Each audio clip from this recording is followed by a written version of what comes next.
लोकसभा चुनाव से पहले मायावती के सामने खड़ी हो गई एक और नई मुसीबत। धर्म संकट में पड़ी बसपा, गठबंधन में जाए या फिर अकेले दम पर लड़े लोकसभा का महासंग्राम।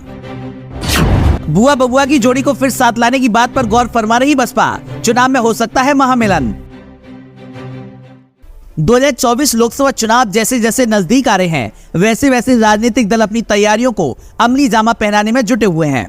उधर इस लोकसभा में मोदी सरकार को हैट्रिक लगाने से रोकने के लिए इंडिया गठबंधन तैयार हो चुका है।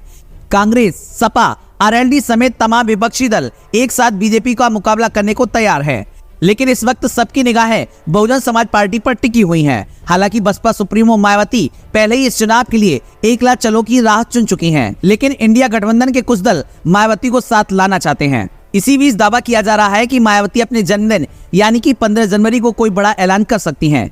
राजनीतिक विश्लेषज्ञों की माने तो मायावती अपने पत्ते चुनाव की तारीख का ऐलान होने के बाद खोल सकती हैं, लेकिन अगर मायावती अकेले लड़ी तो घाटे का सौदा होगा। हाल ही में यूपी कांग्रेस के पूर्व अध्यक्ष अजय कुमार लल्लू ने हाथ जोड़कर बसपा सुप्रीमो मायावती से इंडिया गठबंधन में शामिल होने का अनुरोध किया था। उधर मायावती के करीबी माने जाने वाले बसपा सांसद मलूक नागर ने इंडिया गठबंधन से बसपा सुप्रीमो मायावती को प्रधानमंत्री चेहरा घोषित करने की भी मांग कर दी थी।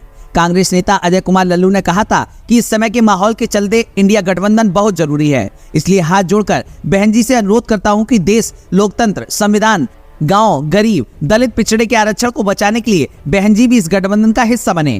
कांग्रेस चाहती है कि सभी दल एक साथ हों ताकि इस अहंकारी, घमंडी, देश, नौजवान, संविधान, गरीब, दलित विरोधी सरकार को उखाड़ फेंक सकें।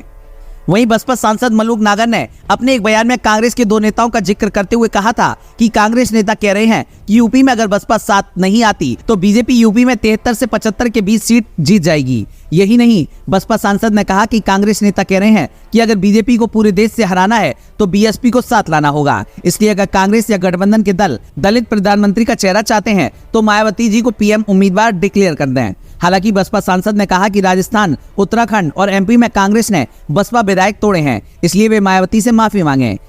बसपा सांसद ने कहा कि अगर कांग्रेस माफी मांग लेगी तो बात बन सकती है, मायावती जी भी विचार कर सकती हैं। अगर बसपा साथ आई तो तस्वीर बदल जाएगी, गठबंधन अकेले यूपी में 60 से ज्यादा सीटें जीतेगा। उधर मायावती के इंडिया गठबंधन के साथ आने के सवाल पर समाजवादी पार्टी का कहना है कि सपा चाहती है कि सभी विपक्षी दल साथ आएं, लेकिन वो दल साथ ना आए जो बीजेपी के साथ खड़े हुए नजर आते हैं। सपा को 2022 विधानसभा चुनाव में बसपा की भूमिका के चलते अब बसपा पर विश्वास नहीं रह गया है। सपा प्रवक्ता फकरुल हसन चांद ने कहा कि बसपा को इंडिया गठबंधन के साथ आने से पहले यह साबित करना होगा कि यह बीजेपी के खिलाफ है, क्योंकि बसपा को जब भी मौका मिला वह बीजेपी के साथ खड़ी हुई नजर आई है।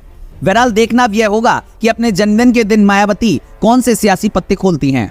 क्या मायावती गठबंधन में शामिल होंगी या फिर नहीं, ये तो आगे आने वाला समय ही बताएगा। ब्यूरो रिपोर्ट, द नव भारत पॉलिटिकल।